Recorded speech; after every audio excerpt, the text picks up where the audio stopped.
ওখানে যাও, নিয়ে আসো। কি আনছে তোমার বাবা? কি আনছে দেখি? আচ্ছা, তুমি এমন করতেছো কেন? কেন সাইফান খাই না, এরকম করছে। যাও সাইফান খাও, এত কষ্ট করে আনছে, খাও না এক পিস, খাও, বিসমিল্লাহ বিল্লাহ খাও। আল্লাহ বকাবকি করে না মিষ্টির হে, শালা বলো কেন? মিষ্টিকে আবার শালা বলে নি মানুষ। আচ্ছা ঠিক আছে, খেয়ে ফেলো, বিসমিল্লাহ। কিরকম টেস্টি বলো তো একটু, এদিক এদিক তাকায় দিবি বলো। খুব টেস্টি, মাশাআল্লাহ। ফুল পিসটা খাও না, এই তো খাওয়া শেষ। আমার বাচ্চারা এরকম যে খাওয়াই না, এরা এতটুকু খায়, পরে আর খায় না, শেষ। খাও না বাবা প্লিজ।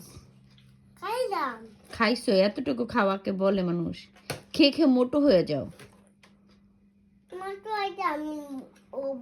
কেন মোটো হবে না? মোটো হতে ভালো লাগে না? মোটো মানুষ ভালো না। তুমি তোমার বাবার মতন হও, আমার মতন মোটো হও।